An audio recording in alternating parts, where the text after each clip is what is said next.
السلام عليكم ورحمة الله وبركاته. أعوذ بالله من الشيطان الرجيم. بسم الله الرحمن الرحيم. الحمد لله الحمد لله الحمد لله رب العالمين. اللهم صل على سيدنا محمد وعلى آل سيدنا مولانا محمد. رب اشرح لي صدري ويسر لي أمري واحلل عقدة من لساني يفقهوا قولي. أعوذ بكلمات الله التامة من كل شيطان وهامة ومن كل عين لامة ولا حول ولا قوة إلا بالله العلي العظيم.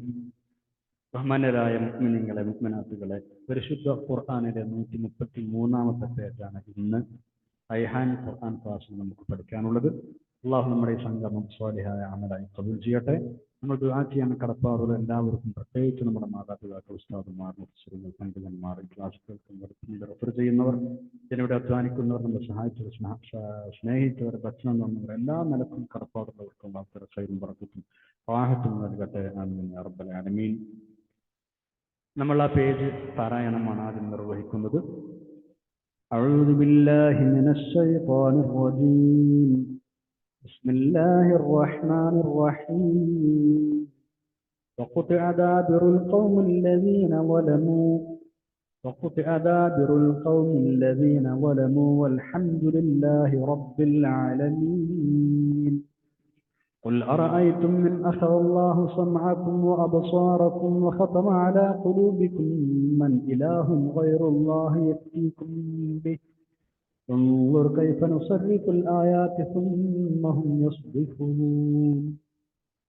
قل أرأيتكم إن أتاكم عذاب الله بغتة أو جهرة هل يهلك إلا القوم الظالمون وما نرسل المرسلين إلا مبشرين ومنذرين ومن آمن وأصلح فلا خوف عليهم ولا هم يحزنون والذين كذبوا بآياتنا يمسهم العذاب بما كانوا يفسقون.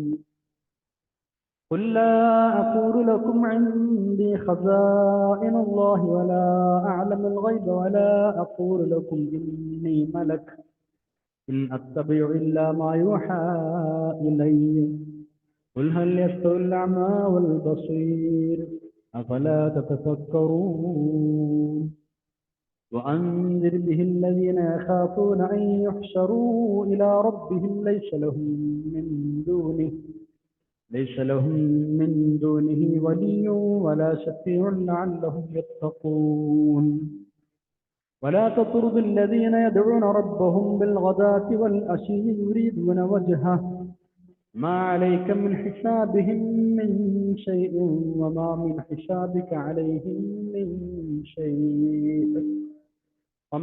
حسابك عليهم من شيء فتطردهم فتكون من الظالمين. صدق الله العلي العظيم. സൂറത്തുൽ അൻആമിലെ 45 മുതൽ 52 വരെയുള്ള 8 ആയത്തുകളാണ് നമ്മൾ ഓതി വെച്ചത്. പരിശുദ്ധ ഖുർആനിലെ 7-ാമത്തെ ജുസിൽ 133-ാം പേജ്. കഴിഞ്ഞ പേജിൽ നമ്മൾ അവസാനമായി പറഞ്ഞു വെച്ചത്, ധിക്കാരികളും തോന്നിവാസുകളുമൊക്കെ ആളുകളെ ആപത്തുകളും കഷ്ടപ്പാടുകളും നൽകി അള്ളാഹു തആല പരീക്ഷിക്കാറുള്ളത് പോലെ സുഖസൗകര്യങ്ങൾ നൽകിയും പരീക്ഷണം നടത്തുന്നതാണ്. അതായത് എല്ലാ സുഖസൗകര്യങ്ങളുടെയും അനുഗ്രഹങ്ങളുടെയും വാതിലുകൾ മലർത്തി അവർക്ക് തുറന്നിട്ട് കൊടുക്കും. ഈ 2 പരീക്ഷണങ്ങളും അവരുടെ സ്വഭാവത്തിൽ മാറ്റം വരുത്തുന്നില്ലെങ്കിൽ പെട്ടെന്നുള്ള ശിക്ഷക്ക് അവർ വിധേയരാവുകയും ചെയ്യും. ആപത്തുകൾ നൽകിയുള്ള ആദ്യത്തെ പരീക്ഷണത്തിൽ നിന്നും അനുഗ്രഹങ്ങൾ നൽകിയുള്ള 2-ാമത്തെ പരീക്ഷണത്തിൽ നിന്നും അവർ പാഠം പഠിച്ചില്ല. അതുകൊണ്ട് തന്നെ അള്ളാഹു അവരിൽ പല ശിക്ഷകളും അയച്ചു അവരെ നശിപ്പിക്കുകയും, ആ ശിക്ഷ വരുന്ന സമയത്ത് അവർ കണ്ണു തുറക്കുക. പക്ഷേ അപ്പൊ കണ്ണു തുറന്നിട്ട് എന്ത് ഫലം? അള്ളാഹു അവരുടെ അവശിഷ്ടം പോലും ബാക്കിയാകാതെ നിശേഷം ഭൂമുഖത്തു നിന്ന് ഉന്മൂലനം ചെയ്തു എന്നാണ് ഈ 45-ാമത്തെ ആയത്തിൽ പറയുന്നത്. ഈ ചരിത്ര യാഥാർത്ഥ്യങ്ങൾ മക്കയിലെ മുശ്രിക്കീങ്ങൾക്കും മറ്റെല്ലാ ധിക്കാരി നിഷേധികൾക്കും പാഠമാകണം. സ്രഷ്ടാവായ നമ്മളെ പടച്ച് പരിപാലിക്കുന്ന, നമുക്ക് വേണ്ടതൊക്കെ ചെയ്തിരുന്ന അള്ളാഹുവിനനുസരിക്കാതെ ധിക്കാര മനോഭാവത്തോടെ ജീവിക്കുന്ന അവൻ അയക്കുന്ന പരീക്ഷണങ്ങളിൽ അതിൽ നിന്ന് പാഠം ഉൾക്കൊള്ളാതെ, അനുഗ്രഹങ്ങൾ പരീക്ഷണങ്ങളാണെന്ന് മനസ്സിലാക്കാതെ വീണ്ടും തോന്നിവാസങ്ങളിലേക്ക് പോകുന്ന ആളുകൾ ഇത് ശരിക്കും മനസ്സിലാക്കണം. എന്താണ് ആയത്ത്? ബിസ്മില്ലാഹിർ റഹ്മാനിർ റഹീം. വഖുതിഅ ദാബിറുൽ ഖൗമിൽ ലദീന ളലമു വഖുതിഅ ദാബിറുൽ ഖൗമിൽ ലദീന ളലമു വൽഹംദുലില്ലാഹി റബ്ബിൽ ആലമീൻ. അങ്ങനെ അക്രമികളായ ജനത സമൂലം നശിപ്പിക്കപ്പെട്ടു. വഖുതിഅ നശിപ്പിക്കപ്പെട്ടു, അങ്ങനെ നശിപ്പിക്കപ്പെട്ടു. ദാബിറുൽ ഖൗം എന്ന് പറഞ്ഞാൽ ആ സമുദായം ഒന്നടങ്കം, അവസാനത്തെ ആളും ഒന്നും ബാക്കിയില്ലാതെ അവർ സമൂലം നശിപ്പിക്കപ്പെട്ടു. ദാബിറുൽ ഖൗം എന്ന് പറഞ്ഞാൽ ആ സമൂഹം സമൂലം മുഴുവനും. അല്ലദീന ളലമു, അക്രമികളായ ആ സമൂഹം സമൂലം നശിപ്പിക്കപ്പെട്ടു. അൽഹംദുലില്ലാഹി റബ്ബിൽ ആലമീൻ, സർവ്വലോക രക്ഷിതാവായ അല്ലാഹുവിന് തന്നെയാണ് സർവ്വസ്തുതികളും. ഓരോ സമൂഹത്തിലേക്കും പ്രവാചകന്മാരെ നിയോഗിച്ച് സന്മാർഗം ഇന്നതാണെന്ന് പഠിപ്പിച്ചു കൊടുത്ത്, തെറ്റായ വഴികൾ ഇന്നതാണെന്ന് പറഞ്ഞ് മുന്നറിയിപ്പ് കൊടുത്ത്, ഇതാണല്ലോ അള്ളാഹുവിന്റെ പതിവ്. പ്രവാചകന്മാരെ അയക്കുക, സന്തോഷ വാർത്ത അറിയിക്കുക, മുന്നറിയിപ്പ് കൊടുക്കുക. പക്ഷെ അതൊന്നും കേൾക്കാതെ അനുസരിക്കാതെ പിശാചിന്റെ കണിയിൽ കുടുങ്ങി ഭൗതിക താല്പര്യങ്ങൾക്ക് പിന്നാലെ പായുകയാണ് പലരും ചെയ്തത്. അള്ളാഹുവിനെ മറന്നവർ, പ്രവാചകന്മാരെ ധിക്കരിച്ചവർ, അവർ പഠിപ്പിച്ച തൗഹീദും ഹിദായത്തും കൈയൊഴിഞ്ഞവർ, കൊടുത്ത മുന്നറിയിപ്പുകളൊക്കെ അവഗണിച്ചു. അപ്പൊ അള്ളാഹു അവരെ കൂടുതൽ അയച്ചുവിട്ടു, സർവ്വവിധ സുഖവും ആഡംബരവും നൽകി, അങ്ങനെ കൂടുതൽ പരീക്ഷണ വിധേയരാക്കി. പക്ഷെ ഇതിൽ അവർ വഞ്ചിതരാവുകയാണ് ചെയ്തത്. അവരെന്ത് കരുതി? അള്ളാഹുവിന്റെയും പ്രവാചകന്മാരുടെയും അധ്യാപനങ്ങൾ പാലിക്കാതിരുന്നിട്ട് കൂടി, അത് അംഗീകരിക്കാതിരുന്നിട്ട് കൂടി, അള്ളാഹുവിന്റെ ഭാഗത്ത് ഞങ്ങൾക്ക് ഇത്ര വലിയ പരിഗണന ലഭിച്ചിരിക്കുന്നു, ഞങ്ങളുടെ റബ്ബിന് ഇഷ്ടമുള്ളത് കൊണ്ടാണ്, ഇങ്ങനെയാണ് അവർ കണക്ക് കൂട്ടിയത്. അങ്ങനെ സന്തോഷിച്ച് അറമാദിച്ചു കൊണ്ടിരിക്കുമ്പോഴാണ് അള്ളാഹു അവരെ പിടികൂടിയത്. അതോടെ അവർ നശിപ്പിക്കപ്പെടുകയും ചെയ്തു. ലോക ചരിത്രത്തിൽ ഇതിന് ധാരാളം തെളിവുകളുണ്ട്. സത്യവിശ്വാസികളെ നമ്മളെ സംബന്ധിച്ചിടത്തോളം രണ്ടു തരം പരീക്ഷണങ്ങളും ഗുണകരമായി ഉപയോഗപ്പെടുത്തണമെന്ന്. പ്രയാസങ്ങൾ വരുമ്പോൾ അത് പരീക്ഷണമാണെന്ന് കരുതി അതിൽ ക്ഷമിച്ച് പ്രതിഫലം നേടണമെന്ന്. അനുഗ്രഹം ലഭിക്കുമ്പോഴോ അഹങ്കരിക്കുകയല്ല വേണ്ടത്, നന്ദിയുള്ളവരാവണം, വിനയം കൂടണം. ആ അനുഗ്രഹം ചെയ്ത് അള്ളാഹുവിനെ നന്ദിയോടെ സ്മരിച്ച് ജീവിക്കണം. മുഅ്മിനായ മനുഷ്യന് രണ്ട് അവസ്ഥകളും ഹൈറാക്കി മാറ്റാൻ കഴിയുന്ന ആളാ. അവനെ അത് കഴിയുകയുള്ളൂ, വേറെ ആർക്കും അതിന് കഴിയില്ല. റസൂലുള്ളാഹി സ്വല്ലല്ലാഹു അലൈഹി വസല്ലം പറഞ്ഞ ഹദീസ് അതാണല്ലോ വിളിച്ചോതുന്നത്. മുഅ്മിനുടെ കാര്യം അത്ഭുതമാണ്, എല്ലാം അവന് ഹൈറാണ്. അവന് സന്തോഷം വന്നാൽ അതിൽ നന്ദി ചെയ്ത് റബ്ബിനെ നന്ദിയോടെ സ്മരിക്കും, അതവന് ഹൈറാണ്. ഇനി എന്തെങ്കിലും ബുദ്ധിമുട്ടാ വന്നതെങ്കിലോ അതിലവന് ക്ഷമിക്കുകയും ആ ക്ഷമയും അവന് പ്രതിഫലമായി മാറും, അതും അവന് ഹൈറാണ്. സത്യവിശ്വാസിയുടെ കാര്യം ആശ്ചര്യമാണ് എന്ന് പറഞ്ഞിട്ടാണ് ഹദീസ് തുടങ്ങുന്നത്. അജബൻ ലി അംരിൽ മുഅ്മിൻ ഇന്ന അംറഹു കുല്ലഹു ഖൈർ. എല്ലാം ഖൈറാണ്, എല്ലാ കാര്യങ്ങളും ഖൈറാണ്. ഇവിടെ നമ്മളിപ്പോൾ പഠിച്ച ആയത്തിന്റെ അവസാനം വൽഹംദുലില്ലാഹി റബ്ബിൽ ആലമീൻ എന്നൊരു വാചകമുണ്ട്, എന്നൊരു വാക്യമുണ്ട്. അക്രമികളായ ആളുകൾ നശിപ്പിക്കപ്പെടുമ്പോൾ അള്ളാഹുവിനെ സ്തുതിക്കണം എന്നാണ് ഇവിടെ അള്ളാഹു നമ്മളെ പഠിപ്പിക്കുന്നത്. നമ്മൾ മനസ്സിലാക്കേണ്ടതാണ്. മുഫസ്സിരിങ്ങൾ പ്രത്യേകമായ വിഷയം പറഞ്ഞിട്ടുണ്ട്. അക്രമികളായ ആളുകൾ നശിപ്പിക്കപ്പെടുന്ന സമയത്ത് അൽഹംദുലില്ലാഹ് എന്ന് പറയണം. ഇനി നമ്മൾ അടുത്ത ആയത്തിലേക്ക് കടക്കുന്നു. 46 മുതൽ 47 വരെയുള്ള ആയത്ത്. സത്യനിഷേധികളെ ചിന്തിപ്പിക്കാൻ വേണ്ടി അല്ലാഹു തആല വീണ്ടും അവരോട് ചോദിക്കുകയാണ്. ഏറ്റവും പ്രധാന അവയവങ്ങളായ കണ്ണ്, കാത്, ഹൃദയം ഇവ നിങ്ങൾക്ക് തന്നത് അള്ളാഹുവാണല്ലോ. ഈ അവയവങ്ങൾ കൊണ്ടുള്ള ഉപയോഗം അള്ളാഹു അങ്ങോട്ട് എടുത്തു കളഞ്ഞെന്ന് സങ്കല്പിക്കാം. എന്നാൽ ആരാണ് നിങ്ങൾക്കിത് മടക്കി തരിക? അള്ളാഹു അല്ലാത്ത ഏത് ഇലാഹാണ് നിങ്ങൾക്കിത് മടക്കി തരിക? നിങ്ങൾ അവനുമായി പങ്കു ചേർത്ത് ആരാധിച്ചു കൊണ്ടിരിക്കുന്ന ഏതെങ്കിലും വസ്തുവിന് അതൊക്കെ മടക്കി തരാൻ കഴിയുമോ? കഴിയില്ല എന്ന് നിങ്ങൾക്ക് തന്നെ അറിയാമല്ലോ. ആ സ്ഥിതിക്ക് പരമകാരുണികനായ സർവശക്തനായ നിങ്ങൾക്കെല്ലാ ഇത്തരം സൗകര്യങ്ങളും ചെയ്തു തരുന്ന അള്ളാഹുവിനോട് മറ്റു വസ്തുക്കളെ പങ്കു ചേർക്കുന്നത് എങ്ങനെ ന്യായീകരിക്കാൻ കഴിയും? ഇങ്ങനെയൊക്കെ ഒരു ന്യായവുമില്ലാത്ത ഇത്തരം മഹാപാപം ചെയ്യുന്ന നിങ്ങളെപ്പോലെ അക്രമികൾ, ആ അക്രമികളെ അള്ളാഹുവിന് ശിക്ഷ ബാധിക്കുമെന്ന് നിങ്ങൾ ഓർക്കണം. ആ ശിക്ഷ ചിലപ്പോൾ പെട്ടെന്നായിരിക്കും, മുൻകൂട്ടി അടയാളങ്ങൾ ഇല്ലാതെയായിരിക്കും, മുന്നറിയിപ്പില്ലാതെയായിരിക്കും. രണ്ട് നിലക്കും അത് വരാം. 46-ാമത്തെ ആയത്ത് നോക്കൂ. ബിസ്മില്ലാഹിർ റഹ്മാനിർ റഹീം. ഖുൽ അറഅയ്തും നഖല്ലാഹു സമഅക്കും വഅബ്സാറക്കും വഖതമ അലാ ഖുലൂബിക്കും മൻ ഇലാഹുൻ ഗൈറുല്ലാഹി യഅതീകും ബിഹി ഉൻദുർ കൈഫ നുസർരിഫുൽ ആയാതി സുമ്മ ഹും യസ്ദിഫൂൻ. ഖുൽ നബിയെ നിങ്ങൾ ചോദിക്കണം, അറഅയ്തും എനിക്കൊന്ന് പറഞ്ഞു തരണം നിങ്ങൾ, ഇൻ അഖദല്ലാഹു അല്ലാഹു എടുക്കുകയാണെങ്കിൽ, സമഅക്കും നിങ്ങളുടെ കേൾവി, വഅബ്സാറക്കും നിങ്ങളുടെ കാഴ്ചകളും, നിങ്ങളുടെ കേൾവിയും കാഴ്ചകളും അല്ലാഹു തിരിച്ചെടുക്കുകയാണെങ്കിൽ, വഖതമ അലാ ഖുലൂബിക്കും നിങ്ങളുടെ ഹൃദയങ്ങൾക്ക് മുദ്ര വെക്കുകയും ചെയ്യുകയാണെങ്കിൽ, മൻ ഇലാഹുൻ ഗൈറുല്ലാഹ് അല്ലാഹു അല്ലാതെ വേറെ ഏത് ഇലാഹുണ്ട്, യഅതീകും ബിഹി നിങ്ങൾക്കത് കൊണ്ടുവന്നു തരുന്ന, അള്ളാഹു ഇതൊക്കെ പിടിച്ചെടുത്തു കഴിഞ്ഞാൽ നിങ്ങൾക്ക് ഇതൊക്കെ കൊണ്ടുവന്നു തരുന്ന ഏത് ഇലാഹ് വേറെയുണ്ട് അള്ളാഹു അല്ലാതെ?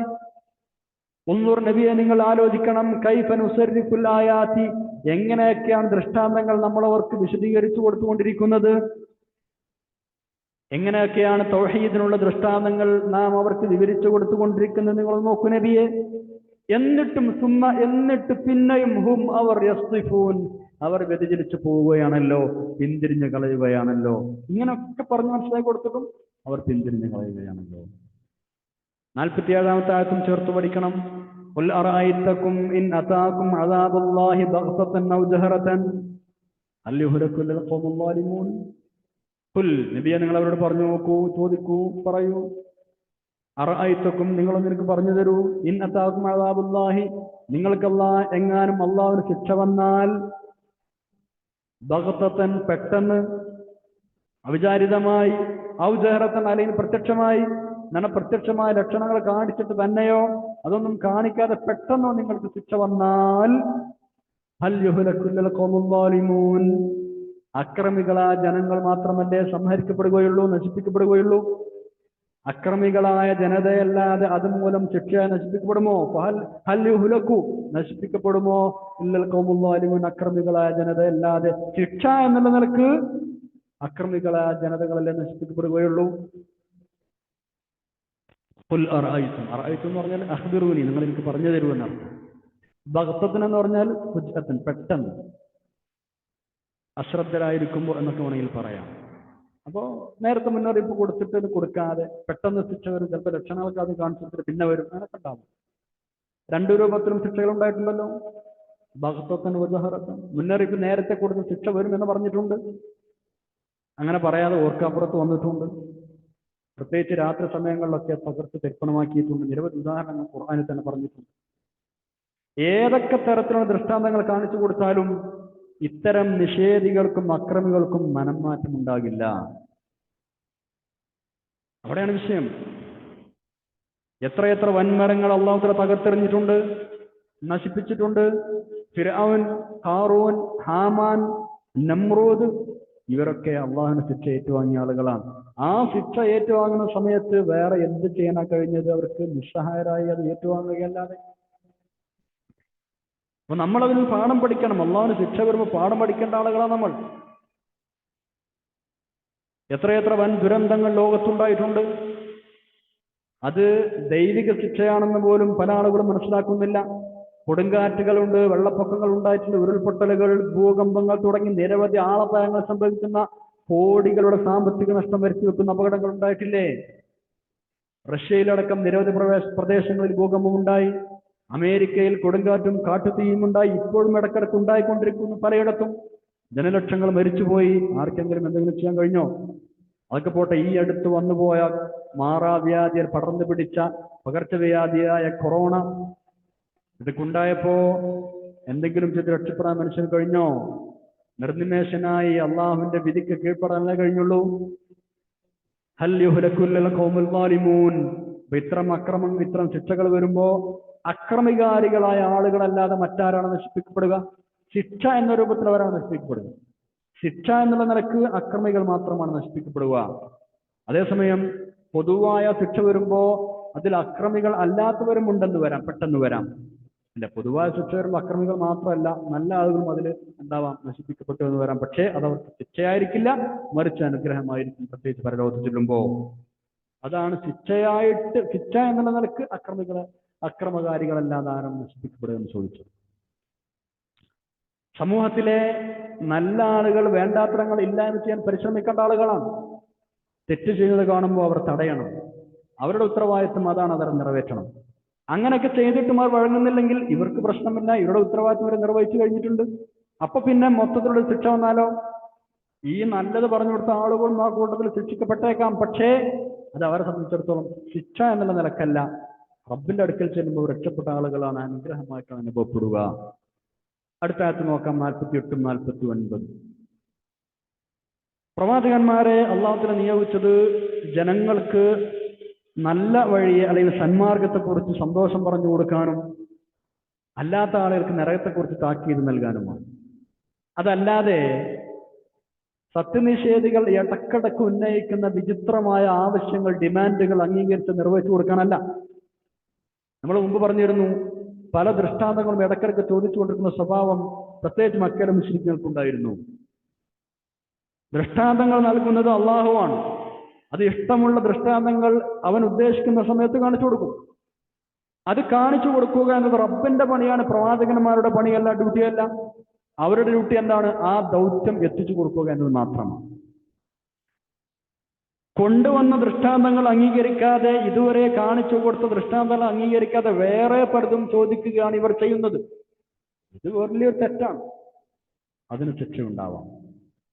ആ പ്രവാചകന്മാരെ അനുധാവനം ചെയ്യുകയാണ് ഇവർ സത്യത്തിൽ ചെയ്യേണ്ടിയിരുന്നത്. ചെയ്യാതെ വെറുതെ ധിക്കാര മനോഭാവം പുറത്തു കാണിക്കാൻ വേണ്ടി അങ്ങനെ ഓരോന്ന് ആവശ്യപ്പെട്ടുകൊണ്ടിരിക്കും. അപ്പൊ പ്രവാചകന്മാർ കാണിച്ചു തന്ന നല്ല വഴികൾ അനുധാവനം ചെയ്ത അതിന് മുന്നോട്ട് വന്ന ആളുകൾ സൗഭാഗ്യവന്മാരാണ്, അവർ വിജയികളാണ്.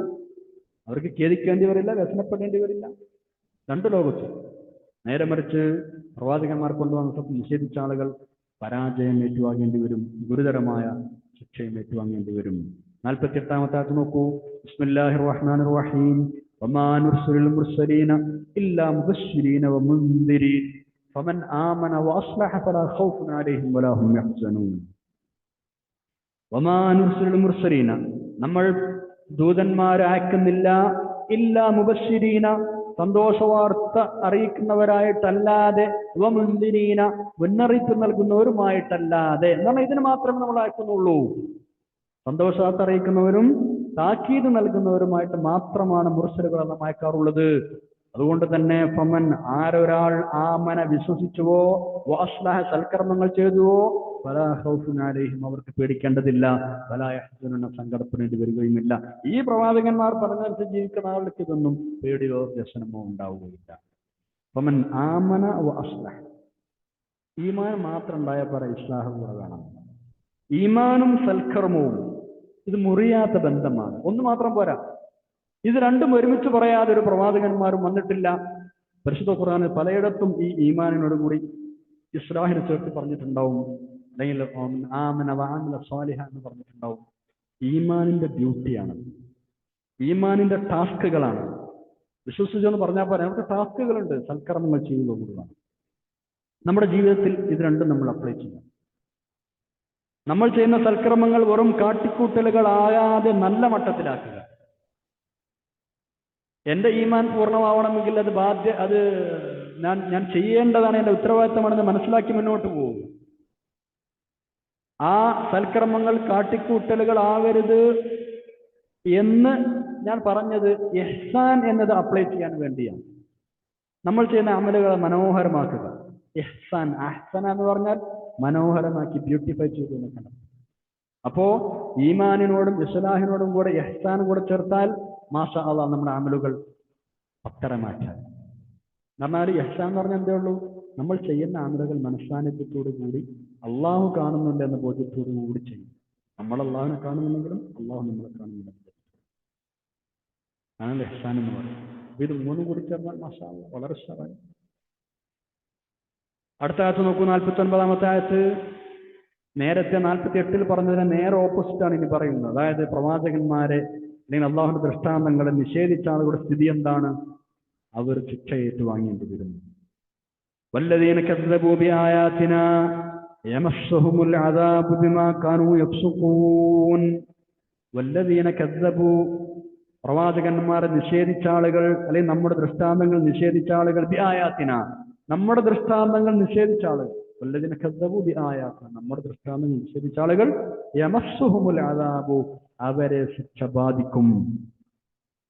യമസ്സുഹും എന്ന് പറഞ്ഞാൽ മസ്സ എന്ന് പറഞ്ഞാൽ തൊട്ടു എന്നാണ്. ശിക്ഷ ബാധിക്കും. അള്ളാഹുവിന്റെ ശിക്ഷ തൊട്ടാൽ തന്നെ മതി. വളരെ ഗൗരവമായിരിക്കും. ബിമാ കാനൂ യഫ്സുഖൂൻ, അവർ വേണ്ടാത്തത് പ്രവർത്തിച്ചത് കൊണ്ട്, അതിക്രമം പ്രവർത്തിച്ചിരുന്നത് കൊണ്ട് അവരെ ശിക്ഷ ബാധിക്കും. വല്ലദീന കസ്സബൂ ബിആയാതിനാ, ദൃഷ്ടാന്തം നിഷേധിച്ചവർ എന്ന് പറഞ്ഞാൽ കാഫിറുകളും അനുസരിക്കാത്ത വിശ്വാസികളും. അള്ളാഹുവിനെ അനുസരിക്കാത്ത തെറ്റ് ചെയ്ത് നടക്കുന്ന മുസ്ലിങ്ങളില്ലേ, ശിക്ഷ ബാധിക്കും. തൊടുക എന്ന അർത്ഥമല്ല. അള്ളാഹുവിന്റെ കഠിന ശിക്ഷ, അള്ളാഹുവിന്റെ ശിക്ഷ അത്രയും കഠിനമാണ്, തൊട്ടാ തന്നെ അതിനെ സൂചിപ്പിക്കാനാണ് മസ്സ എന്നത് അവർ പ്രയോഗിച്ചത്. എന്താണ് ഇങ്ങനെ ശിക്ഷ ബാധിക്കാൻ കാരണം? ബിമാ കാനൂ യഫ്സുഖൂൻ, അവർ കാഫിറായി ഫാസിഖായി, അതുകൊണ്ട് ശിക്ഷ. അത് തന്നെ എന്നാൽ നമ്മളെ തന്നെ കേടുവരുത്തി എന്നർത്ഥം. അള്ളാഹു തആല നമ്മളെ കേടുവരുത്താതിരിക്കാൻ എല്ലാ മാർഗവും പറഞ്ഞു തന്നു, പ്രവാചകന്മാരെ അയച്ചു. നമ്മൾ കേൾക്കാൻ തയ്യാറായില്ല, അങ്ങനെ നമ്മളെ തന്നെ കേടുവരുത്തി. അതുകൊണ്ടാണ് ബിമാ കാനൂ യഫ്സുഖൂൻ, അവർ തമ്മാടിത്തരം ചെയ്തത് കൊണ്ടാണ് ശിക്ഷേണ്ടി വരുന്നത്. 50-ാമത്തെ ആയത്തിലേക്ക് നമ്മൾ കടക്കുന്നു.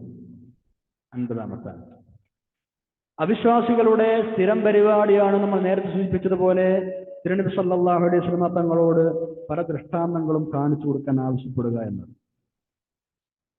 അവർ വന്നിട്ട് പറയും പലപ്പോഴും, ഞങ്ങൾ നിങ്ങളെ അംഗീകരിക്കണമെങ്കിൽ അത്ഭുതങ്ങൾ കാണിച്ചു തരണം. പഴയ കാലത്തുള്ള പ്രവാചകന്മാരോട് ഇങ്ങനെ ചെയ്തിട്ടുണ്ട്. നബി സല്ലല്ലാഹു അലൈഹി വസല്ലം തങ്ങളോടും അവിടുത്തെ ഖൗം ഇതേപോലെ ആവശ്യപ്പെട്ടിട്ടുണ്ട്. ഈ സൂറയിൽ 37-ാമത്തെ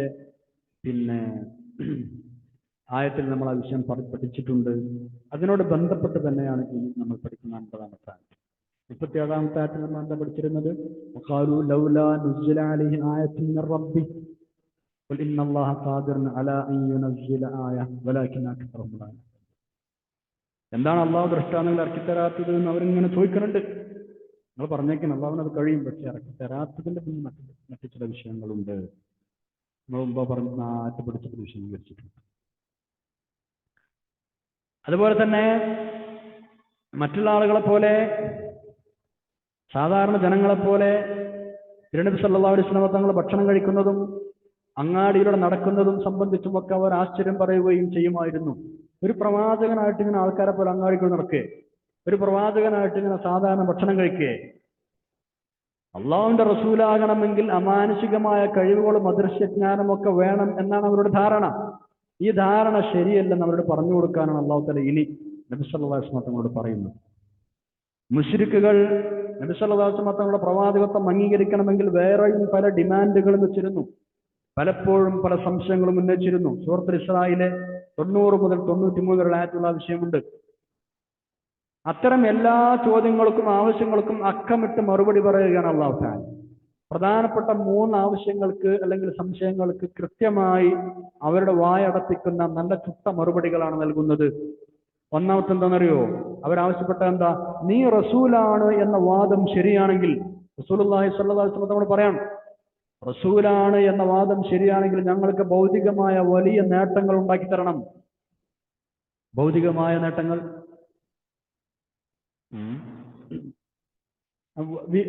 വിവിധ ആവശ്യങ്ങൾ ഉന്നയിച്ചു എന്നാണ്. അവർ പറഞ്ഞു, ഭൂമിയിൽ നിന്ന് ഒരു ഉറവ പൊട്ടിച്ച് കാണിച്ചു തരണം. ഒരു അരുവി ഇങ്ങനെ ഉറവ് പൊട്ടിച്ച് കാണിച്ചു തരണം ഞങ്ങൾക്ക്. ഇന്നലെ ഞങ്ങൾ വിശ്വസിച്ചു. സൂറത്തുൽ ഇസ്രായിൽ ആവശ്യമുണ്ട്. വഖാലൂ ലൻ നുഅ്മിന ലക ഹത്താ തഫ്ജുറ ലനാ മിനൽ അർളി യൻബുഅ. യൻബുഅ എന്ന് പറഞ്ഞാൽ അരുവി, അതാണ് ഒരു ആവശ്യം. അല്ലെങ്കിൽ നിനക്ക് ഈത്തപ്പനയുടെയും മുന്തിരിയുടെയും തോട്ടമുണ്ടാവണം, അതിനിടയിലൂടെ സമൃദ്ധമായ അരുവികൾ ഒഴുകുവണം. ഇന്നലെ ഞങ്ങൾ വിശ്വസിച്ചു. ആ നേരത്തെ നമ്മൾ ഓതിയ ആയത്തിന്റെ ബാക്കി അതാണ്. ഔ തകൂന ലക ജന്നത്തുൻ മിൻ നഖീലിൻ വഇനബിൻ ഫതുഫജ്ജിറ അൻഹാറ ഖിലാലഹാ തഫ്ജീറ. പിന്നെ അവരാവശ്യപ്പെട്ടത് ആകാശങ്ങൾ കഷ്ണമാക്കി ഞങ്ങളുടെ മേൽ വീഴ്ത്തിത്തരണം. ഔ തുസ്ഖിതു സമാ കമാ സഅംത അലൈനാ കിസഫൻ. ഇങ്ങനെ ഓരോന്ന് ആവശ്യപ്പെട്ടുകൊണ്ടിരിക്കുക. പിന്നെ പറഞ്ഞ എന്താണെന്നറിയോ? അല്ലെങ്കിൽ അള്ളാഹുവിനെയും മലക്കുകളെയും കൂട്ടം കൂട്ടമായി ഞങ്ങളുടെ മുമ്പിൽ ഹാജരാക്കി കൊണ്ടുവന്നു തരണം, എന്നാലേ ഞങ്ങൾ വിശ്വസിക്കൂ. ഔ തഅതിയ ബില്ലാഹി വൽ മലായികത്തി ഖബീല. അല്ലെങ്കിൽ നിനക്ക് സ്വർണത്തിന്റെ ഒരു വീടുണ്ടാവണം. ഔ യകൂന ലക ബൈത്തുൻ മിൻ സുഖ്റുഫിൻ. വലിയ ആഡംബരമുള്ള വലിയ വീടുണ്ടാവണം. സഫാ മല സ്വർണ്ണമാക്കി തരണം. ഇങ്ങനെ ഒരുപാട് ആവശ്യങ്ങൾ. ഇൻഷാ അല്ലാഹ് അത് പറയുന്ന ആ സൂറത്ത് പഠിക്കുമ്പോൾ വിശദമായി നമുക്ക് പഠിക്കാം. അല്ലാഹു തൗഫീഖ് ചെയ്യട്ടെ. ആമീൻ. പിന്നെ അവർ പറഞ്ഞു, അതുമല്ലെങ്കിൽ നീ ആകാശത്തിലേക്ക് കയറി പോകണം. അങ്ങനെ കയറി പോയിട്ട് ഞങ്ങൾ കാണണം നീ കയറി പോകുന്നത്. എന്നിട്ട് അവിടെ ചെന്നിട്ട് ഞങ്ങൾക്ക് വായിക്കാൻ പറ്റുന്ന ഒരു ഗ്രന്ഥം ഇറക്കി കൊണ്ടുവരണം. അല്ല, ഞങ്ങൾ വിശ്വസിക്കില്ല. സൂറത്തുൽ ഇസ്രായിലെ 90 മുതൽ 93 ആയത്തിലെ വിഷയങ്ങളൊക്കെ ഉണ്ട്.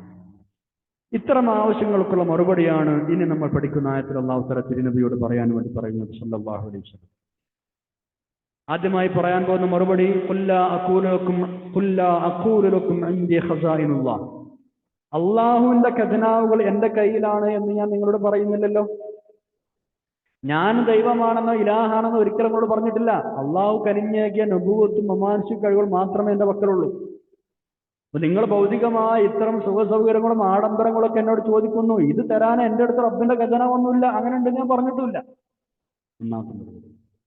രണ്ടാമത്തെ പ്രധാനപ്പെട്ട മറ്റൊരാവശ്യം, അവർ പറയുന്നു, നീ റസൂലാണെങ്കിൽ ഭാവിയിൽ വരാൻ പോകുന്ന ഭാവി കാര്യങ്ങളെ കുറിച്ച് ഞങ്ങൾക്ക് വിവരം നൽകണം. ഭാവിയെ കുറിച്ച് പ്രവചിക്കണം എന്നർത്ഥം. എന്നാൽ അങ്ങനെയുള്ള കാര്യങ്ങൾ നേരത്തെ കൂട്ടി ഞങ്ങൾക്ക് മനസ്സിലാക്കാനും വേണ്ട മുൻകരുതൽ, ആപത്തുകളാണെങ്കിൽ വേണ്ട മുൻകരുതലുകൾ എടുക്കാനും, അല്ല നന്മകളാണെങ്കിൽ ആ നന്മ ശരിക്കും ഉപയോഗപ്പെടുത്താൻ സഹായകമാവുമല്ലോ. അതുകൊണ്ട് നീ ഭാവി കാര്യങ്ങൾ പ്രവചിക്കണം. അതിന് മറുപടി പറയാനാണ് അല്ലാഹു രണ്ടാമതായി പറയുന്നത്, വലാ അഅലമുൽ ഗൈബ. അദൃശ്യകാര്യം എനിക്കറിയുമെന്ന് ഞാൻ പറഞ്ഞിട്ടില്ലല്ലോ. ഞാൻ റസൂലാണെന്ന് മാത്രമേ പറഞ്ഞിട്ടുള്ളൂ. നിങ്ങൾ ഭാവി കാര്യങ്ങൾ പറയാൻ വേണ്ടി എന്നോട് പറയുന്നു, അത് അറിയുമെന്ന് ഞാൻ പറഞ്ഞിട്ടില്ല. മൂന്നാമത്തെ വിഷയം അവർ പറഞ്ഞത്, റസൂലാണെങ്കിൽ എന്തുകൊണ്ട് ഭക്ഷണം കഴിക്കുന്നു, സാധാരണ ആളുകളപ്പോൾ അങ്ങാടി കൂടി നടക്കുന്നു? ഇതാണ് ഒരു സംശയം. സൂറത്ത് ഫുർഖാനിൽ 7 മിനിറ്റിലും അവരാ പറയുന്ന ആ വിഷയം അല്ലാഹു തആല പറയുന്നുണ്ട്. ബിസ്മില്ലാഹിർ റഹ്മാനിർ റഹീം. വഖാലു മാ ലി ഹാദർ റസൂലി യഅകുലു അത്അമ വയംശി ഫിൽ അസ്വാഖ്. അതിനുള്ള മറുപടിയാണ് അല്ലാഹു തആല പറയുന്നത്, വലാ അഖൂലു ലക്കും ഇന്നി മലക്. ഞാനൊരു മലക്കാണ് നിങ്ങളോട് പറഞ്ഞിട്ടില്ലല്ലോ. ഞാൻ നിങ്ങളെ പോലെ മനുഷ്യൻ തന്നെയാണ്. അതും ഭക്ഷണം കഴിക്കണം. ഞാനൊരു മലക്കല്ല, ഞാൻ മനുഷ്യൻ മാത്രമാണ്. മനുഷ്യന്റെ പ്രകൃതിക്ക് അതീതമായ മറ്റു വിശേഷങ്ങളൊന്നും എനിക്ക് ലഭിച്ചിട്ടില്ല. എന്ത് മാത്രമേ ഉള്ളൂ, അള്ളാഹു എനിക്ക് വഹി തരുന്നു. ആ വഹി ഞാൻ പിൻപറ്റുന്നു. അത് നിങ്ങൾക്ക് പ്രബോധനം ചെയ്തു തരുന്നു. അത് അപ്പടി പിൻപറ്റുകയല്ലാതെ ആ വഹിയിൽ പോലും എന്തെങ്കിലും ഭേദഗതി വരുത്താൻ എനിക്ക് സാധ്യമല്ല, നിവൃത്തിയില്ല, അതിനെന്നെ കിട്ടുകയില്ല. ഇങ്ങനൊക്കെ പറയാനാണ് അല്ലാഹു തആല നബി സല്ലല്ലാഹു അലൈഹി വസല്ലം പറയുന്നത്. 50-ാമത്തെ ആയത്ത് നോക്കൂ. ബിസ്മില്ലാഹിർ റഹ്മാനിർ റഹീം. ഖുൽ ലാ അഖൂലു ലക്കും ഇൻദി ഖസാഇനുല്ലാഹ് വലാ അഅലമുൽ ഗൈബ് വലാ അഖൂലു ലക്കും ഇന്നി മലക് ഇൻ അത്തബിഉ ഇല്ലാ മാ യുഹാ ഇലയ്യ ഖുൽ ഹൽ യസ്തവിൽ അഅമാ വൽ ബസീർ അഫലാ തതഫക്കറൂൻ. ഖുൽ നബിയെ, നിങ്ങൾ അവരോട് പറഞ്ഞേക്കിൻ, ലാ അഖൂലു ലക്കും, ഞാൻ നിങ്ങളോട് പറയുന്നില്ലല്ലോ, എന്റെ അടുക്കൽ ഉണ്ട് എന്ന്. ഖസാഇനുല്ലാഹ്, അള്ളാഹുവിന്റെ ഖജനാവുകൾ എന്റെ അടുക്കൽ ഉണ്ട് എന്ന് ഞാൻ നിങ്ങളോട് പറയുന്നില്ലല്ലോ. പിന്നെ എങ്ങനെയാ നിങ്ങളുടെ ഭൗതികമായ ആവശ്യങ്ങൾ എന്നോട് ചോദിക്കുന്നത്? സ്വർണം വേണം, അത് വേണം, ഇത് വേണം എന്നോട് ചോദിക്കുന്നത് എന്തിനാ? വലാ അഅലമുൽ ഗൈബ, അദൃശ്യകാര്യങ്ങൾക്ക് അറിയുമെന്ന് ഞാൻ പറഞ്ഞിട്ടില്ലല്ലോ. പിന്നെന്തിനാ നിങ്ങൾ എന്നോട് ഭാവി കാര്യങ്ങൾ പ്രവചിക്കാൻ വേണ്ടി പറയുന്നത്? വലാ അഖൂലു ലക്കും ഇന്നി മലക്കുൻ, ഞാനൊരു മാലാഖയാണ് എന്ന് നിങ്ങളോട് പറഞ്ഞിട്ടില്ലല്ലോ. പിന്നെന്തിനാ ഞാൻ ഭക്ഷണം കഴിക്കുന്നതിലും അങ്ങാടിലൂടെ നടക്കുന്നതിലും നിങ്ങൾ ആശ്ചര്യപ്പെടുന്നത്? ഇൻ അത്തബിഉ ഇല്ലാ മാ യുഹാ ഇലയ്യ, എനിക്ക് എന്താണോ വഹയായി നൽകപ്പെടുന്നത്, ദിവ്യബോധനമായി നൽകപ്പെടുന്നത്, അത് പിൻപറ്റുക മാത്രമാണ് ഞാൻ ചെയ്യുന്നത്. വേറൊന്നും ഞാൻ ചെയ്യുന്നില്ല. നിങ്ങളെപ്പോലുള്ള മനുഷ്യൻ തന്നെയാണ് ഞാൻ. ഖുൽ നബിയെ, നിങ്ങൾ ചോദിച്ചു നോക്കൂ, ഹൽ യസ്തവിൽ അഅമാ വൽ ബസീർ, കുരുടനും കാഴ്ചയുള്ളവനും സമമാകുമോ? ഈ കാര്യങ്ങളൊക്കെ ശരിക്കും മനസ്സിലാക്കുന്ന കാഴ്ചയുള്ള ആൾ, ഇതൊന്നും മനസ്സിലാക്കാത്ത അന്ധനായ ആൾ, അവർ സമമാകുമോ? അഫലാ തതഫക്കറൂൻ, നിങ്ങൾ എന്തേ ചിന്തിച്ചു നോക്കുന്നില്ലേ? നബി സല്ലല്ലാഹു അലൈഹി വസല്ലം തങ്ങൾ ഈ പറഞ്ഞൊരു ചുരുക്കം ഇതാണ്. ഞാനൊരു മനുഷ്യനാണ്, അതുകൊണ്ട് തന്നെ ആഹാരം കഴിക്കുക, പുറത്തിറങ്ങി നടക്കുക, വിവാഹം കഴിക്കുക, ഇതൊക്കെ ഉണ്ടാവാം. അതൊന്നും റസൂലാകുന്നതിനെതിരല്ല. അള്ളാഹുവിന്റെ കഴിവോ അറിവോ എനിക്കുണ്ടെന്നോ ഞാൻ ഇലാഹാണെന്നോ ഒരു മലക്കാണെന്നോ ഞാൻ പറഞ്ഞിട്ടില്ല, വാദിച്ചിട്ടില്ല. മനുഷ്യവംശത്തിന് ലഭിക്കാവുന്ന പ്രവാചകത്വമല്ലേ ഞാൻ വാദിച്ചിട്ടുള്ളൂ. അതിന് പര്യാപ്തമായ തെളിവുകളും ഞാൻ കൊണ്ടുവന്നിട്ടുണ്ട്. പിന്നെ അത് നിഷേധിക്കാൻ എന്താണ് ന്യായം? എനിക്ക് ലഭിക്കുന്ന വഹയി പിൻപറ്റുക മാത്രമാണ് ഞാൻ ചെയ്യുന്നത്. അതിലൊരു മാറ്റത്തിരുത്തൽ വരുത്താൻ എനിക്ക് കഴിയില്ല. ഈ പറഞ്ഞ യാഥാർത്ഥ്യം അംഗീകരിച്ച ആൾ കാഴ്ചയുള്ളവനാണ്, അംഗീകരിക്കാത്തവൻ അന്ധനാണ്. ഇവർ തമ്മിൽ എങ്ങനെയാണ് സമമാവുക? വലിയ വ്യത്യാസമില്ല രണ്ടുപേരും തമ്മിൽ. ബസീർ, സത്യവിശ്വാസം സ്വീകരിക്കാൻ സ്വയം സന്നദ്ധതയും താല്പര്യമുള്ളവൻ പ്രവാചകന്മാരുടെ മാർഗദർശനം അംഗീകരിച്ച് ഈമാൻ സ്വീകരിക്കും. സന്നദ്ധരല്ലാത്ത ആളുകളോ നിഷേധത്തിന് അന്ധകാരങ്ങൾ തടഞ്ഞുകൂടും. ആ അവസ്ഥക്കൊരു ഉദാഹരണമാണ് ആമ ഉൽ ബസീർ എന്ന് പറഞ്ഞിട്ട് അല്ലാഹു തആല പറഞ്ഞു. ആമ എന്ന് പറഞ്ഞാൽ കണ്ണ് കാണാത്ത ആള്, ബസീർ എന്നാൽ കണ്ണ് കാണുന്നു. അന്ധനും കാഴ്ചയുള്ളവനും സമന്മാരല്ല എന്നാണ്. 51-ാമത്തെ ആയത്തിലേക്ക് കിടക്കാം. എന്താണ് ആയത്ത്? ബിസ്മില്ലാഹിർ റഹ്മാനിർ റഹീം. വഅൻദിർ ബിഹില്ലദീന യഖാഫൂന അൻ യുഹ്ശറൂ ഇലാ റബ്ബിഹിം ലൈസ ലഹും മിൻ ദൂനിഹി വലിയ്യുൻ വലാ ശഫീഉൻ ലഅല്ലഹും യത്തഖൂൻ. ലൈസ ലഹും മിൻ ദൂനിഹി വലിയ്യുൻ വലാ ശഫീഉൻ ലഅല്ലഹും യത്തഖൂൻ. വഅൻദിർ ബിഹി, നബിയെ ഈ പരിശുദ്ധ ഖുർആൻ കൊണ്ട്, അതായത് നിങ്ങൾക്ക് വഹി നൽകപ്പെടും, എനിക്ക് വഹി നൽകപ്പെടുന്ന പിൻപറ്റുന്ന തൊട്ടുണ്ടെന്ന് പറഞ്ഞത്, ആ വഹി നൽകപ്പെടുന്നത് കൊണ്ട്, അതായത് പരിശുദ്ധ ഖുർആൻ കൊണ്ട്, ബിഹി എന്ന് പറഞ്ഞാൽ അതുകൊണ്ട്, അതായത് പരിശുദ്ധ ഖുർആൻ കൊണ്ട് നിങ്ങൾ മുന്നറിയിപ്പ് കൊടുക്കുക. ആരെയാണ് താക്കീത് ചെയ്യേണ്ടത്? അല്ലദീന, ഒരു വിഭാഗം ആളുകളെ, യഖാഫൂന, അവർ പേടിക്കുന്നു, അൻ യുഹ്ശറൂ ഇലാ റബ്ബിഹിം, അവരുടെ രക്ഷിതാവിലേക്ക് ഒരുമിച്ച് കൂട്ടപ്പെടും എന്ന്. അള്ളാന്റെ അടുത്തേക്ക് തിരിച്ചു പോകുന്നതിന് പേടില്ല ആളുകളെ നിങ്ങൾ അതുകൊണ്ട് താക്കീത് നൽകണം. ലൈസ ലഹും മിൻ ദൂനിഹി വലിയ്യുൻ, അല്ലാഹു അല്ലാതെ അവർക്ക് യാതൊരു സംരക്ഷകനും അവർക്കില്ല, വലാ ശഫീഉൻ, ഒരു ശുപാർശകനും അവർക്കുണ്ടാവില്ല അന്നത്തെ ദിവസം. ലഅല്ലഹും യത്തഖൂൻ, അവർ സൂക്ഷിച്ച് ജീവിക്കുന്നവരായേക്കാം, ഭയഭക്തിയുള്ളവരായേക്കാം. അതുകൊണ്ട് നിങ്ങൾ അത്തരം ആളുകളെ താക്കീത് നൽകണം. അള്ളാന്റെ അടുത്തേക്ക് പോകേണ്ടി വരും എന്ന് പേടില്ല ആളുകൾ. അങ്ങനെ അവിടെ ചെല്ലുമ്പോൾ അവിടെ അള്ളാഹു അല്ലാതെ ഒരു വലിയോ ഷഫിയോ ഒരു രക്ഷാധികാരിയോ ശുപാർശകളോ ഉണ്ടാവില്ല. അങ്ങനെ അവർ താക്കീത് ചെയ്താൽ ലാലും എത്തക്കൂൻ, അവർ സൂക്ഷിച്ച് ജീവിക്കാൻ സാധ്യതയുണ്ട്, ഭയഭക്തിയുള്ളവരായ. വഹി കൊണ്ട്, ഖുർആൻ കൊണ്ട് സത്യം അംഗീകരിച്ചവർക്ക് മുന്നറിയിപ്പ് നൽകണം. മറ്റുള്ളവർ അവരെ പാട്ടിനേക്ക് വിട്ടേക്കും. നിങ്ങൾ അവർക്ക് പറഞ്ഞു കൊടുത്തല്ലോ, അവരുടെ ഉത്തരവാദിത്വം നിങ്ങളെ ഉത്തരവാദിത്വം നിർവഹിച്ചു കഴിഞ്ഞാൽ എത്തിച്ചു കൊടുത്തില്ല സംഗതി, ഇനി അവരെ കുറിച്ച് സങ്കടപ്പെടുകയൊന്നും വേണ്ട. അങ്ങനെ അവരായി, അവരെ പാടായി. അള്ളാനെ പേരുള്ള കുറച്ച് ആളുകൾ നിങ്ങളുടെ കൂടെ ഇല്ല, അവർക്ക് നിങ്ങൾ കൂടുതൽ കാര്യങ്ങൾ പറഞ്ഞു കൊടുത്തേക്കൂ, അവർ നിങ്ങൾക്ക് ഒന്നിച്ചേക്കൂ. അത്തരം ആളുകളെയാണ് നിങ്ങൾ പരിഗണിക്കേണ്ടത്. മറ്റുള്ള ഖുറൈശി പ്രമാണിമാരുടെ ആവശ്യപ്രകാരം ഇത്തരം ആളുകൾ അകറ്റി നിർത്തരുത്, ആട്ടിക്കളയരുത്. അങ്ങനെ പറഞ്ഞിരുന്നു എന്നാണ്. ഇൻഷാ അല്ലാഹ് അടുത്ത ആയത്തിൽ വരുന്നുണ്ട്. അല്ലദീന യഖാഫൂന യുഹ്ശറൂ ഇലാ റബ്ബിഹിം, അല്ലാഹുവിലേക്ക് ഒരുമിച്ച് കൂട്ടപ്പെടുന്നതിനെ ഭയപ്പെടുന്നവർ എന്ന് പറഞ്ഞാൽ സത്യവിശ്വാസികളാണ് അവിടെ ഉദ്ദേശം, മുഅ്മിനീങ്ങളായ ആളുകൾ. ലൈസ ലഹും മിൻ ദൂനിഹി വലിയ്യുൻ വലാ ശഫീഉ, അവർക്ക് ശുപാർശകനില്ല എന്ന് പറഞ്ഞാൽ അള്ളാഹുവിന്റെ അനുമതി കൂടാതെ അന്ന് ശുപാർശ ചെയ്യുന്ന ആളുകൾ ഉണ്ടാവില്ല. അങ്ങനെ പറയാൻ കാരണം എന്താ? അള്ളാഹുവിന്റെ അനുമതിയോടെ ശുപാർശ ചെയ്യുന്ന ധാരാളം ആൾക്കാരുണ്ടാവും. അത് ഖുർആനിലും ഹദീസിലും ഉണ്ട്. അള്ളാഹുവിന്റെ അനുമതിയോടെ തിരുനബി സല്ലല്ലാഹു അലൈഹി വസല്ലം മാത്രമല്ല, അമ്പിയാക്കളുണ്ട്, സ്വാലിഹീങ്ങളുണ്ട്, ശുഹദാക്കളുണ്ട്, ഇവർക്കൊക്കെ ശഫാഅത്തിന് അനുമതി കിട്ടുന്ന മുറക്ക് അവർ ഇത് ചെയ്യും. അള്ളാഹുവിന്റെ അനുവാദത്തോടെ മഹാത്മാക്കൾക്ക് ശഫാഅത്ത് ചെയ്യാനാകുമെന്ന് ഖുർആൻ തന്നെ പറയുന്നുണ്ട്. സൂറത്തുൽ ബഖറയിൽ ആയത്തിനെ കുറിച്ച് നമ്മൾ ഓതുന്ന ആളുകളാണ് അല്ലെ. 255-ാമത്തെ ആയത്ത്. ബിസ്മില്ലാഹിർ റഹ്മാനിർ റഹീം. മൻ വല്ലദീ യശ്ഫഉ ഇൻദഹു ഇല്ലാ ബിഇദ്നി, അള്ളാഹുവിന്റെ അനുവാദം കൂടാതെ ആരാണ് അവന്റെ അടുക്കൽ ശഫാഅത്ത് ചെയ്യുന്നത്? അനുവാദം കിട്ടിയ ശഫാഅത്ത് അങ്ങനെയല്ല അർത്ഥം. അല്ലദീന യഖാഫൂന അൻ യുഹ്ശറൂ ഇലാ റബ്ബിഹിം, പടച്ചോന്റെ മുന്നിൽ ചെന്ന് നിൽക്കേണ്ടി വരും എന്ന പേടി മുഅ്മിനീങ്ങൾക്ക് ഉണ്ടാവും. ആ ഒരൊറ്റ പേടി ഉണ്ടായാൽ നമ്മളെല്ലാവരും രക്ഷപ്പെടും. ഈ ഒരൊറ്റ സംഗതി മതി നമ്മൾ നന്നാവാൻ. റബ്ബിന്റെ മുമ്പിൽ ചെന്ന് നിൽക്കേണ്ടി വരും, റബ്ബിന്റെ അടുക്കിലേക്ക് നമ്മൾ ഒരുമിച്ച് കൂട്ടപ്പെടും. പടച്ചോനെ പേടി വേണം. ആ മുന്നിൽ ചെന്ന് നിൽക്കേണ്ടി വരും, എന്നോട് ചോദ്യങ്ങൾ ചോദിക്കും, ഞാൻ മറുപടി പറയേണ്ടി വരും. ജീവിതത്തിൽ മുഴുനീളം ഈ പേടി കൊണ്ടു നടക്കണം. അതേസമയം അല്ലാഹു തആല പുറത്തു തരുമെന്ന പ്രതീക്ഷയും കൊണ്ടു നടക്കണം. രണ്ടും വേണം മുഅ്മിനായ. തെറ്റുകൾ സംഭവിച്ചു പോയാൽ തൗബ ചെയ്ത് റബ്ബ് പുറത്തു തരുമെന്ന് പ്രതീക്ഷ കൊണ്ടു നടക്കണം. പരിശുദ്ധ ഖുർആനിൽ അല്ലാഹു തആല പലയിടത്തും നിങ്ങൾ എന്നെ പേടിച്ച് സൂക്ഷിച്ച് ജീവിക്കണമെന്ന് പറഞ്ഞിട്ടുണ്ട്. വയ്യായ ഫർഹബൂൻ, സൂറത്തുൽ ബഖറ 40-ാമത്തെ, എന്നെ നിങ്ങൾ പേടിക്കണം. വലാ തഖ്ശൗന്നാസ വഖ്ശൗനി, സൂറത്തുൽ മാഇദ 44, നിങ്ങൾ എന്നെയാണ് പേടിക്കേണ്ടത്, ആളുകളെ അല്ല. പടച്ചോനെ പേടി എന്നത് വലിയ വിഷയമാണ്. ഇങ്ങനെ അള്ളാഹുവിനെ മാത്രം പേടിച്ച് രക്ഷപ്പെട്ടാൽ ജീവിച്ചാൽ നമ്മൾ രക്ഷപ്പെടും, പരലോകത്തും ഇവിടെയും. ദുന്യാവിലെ എല്ലാം നമ്മളെ പേടിക്കും എന്നാണ്. നമ്മൾ ശരിയായി അള്ളാഹുവിനെ മാത്രം പേടിച്ചു. നമ്മൾ തിരിച്ചാണ് പലപ്പോഴും, അല്ലേ? നമുക്ക് പലപ്പോഴും പേടിയാരെ? അള്ളാഹുവിനെ അല്ല, പടപ്പുകളെയാണ്. പടച്ചവൻ കണ്ടാലും കുഴപ്പമില്ല, പടപ്പുകൾ കാണരുത്. ഇതാണ് നമ്മളെ ചിന്താഗതി. നമുക്ക് പേടിയാണ്, പടപ്പുകൾ കാണലാണ് നമുക്ക് വലിയ പേടി. തെറ്റുകളൊക്കെ ചെയ്യുമ്പോൾ അല്ല, അങ്ങനെ തന്നെയല്ലേ? ഞാൻ വെറുതെ പറയല്ലല്ലോ. പലർക്കും ക്യാമറയെയാണ് പേടി. അതുണ്ടോ എന്ന് നോക്കും, അല്ലെങ്കിൽ ആളുകൾ കാണുന്നുണ്ടോ നോക്കും. പടച്ച തമ്പുരാൻ കാണുന്നുണ്ടോ അത് നോക്കും. പടച്ച തമ്പുരാനെ അല്ല പേടി, പടപ്പുകളെയാണ് പേടി. അങ്ങനെയല്ല വേണ്ടത്.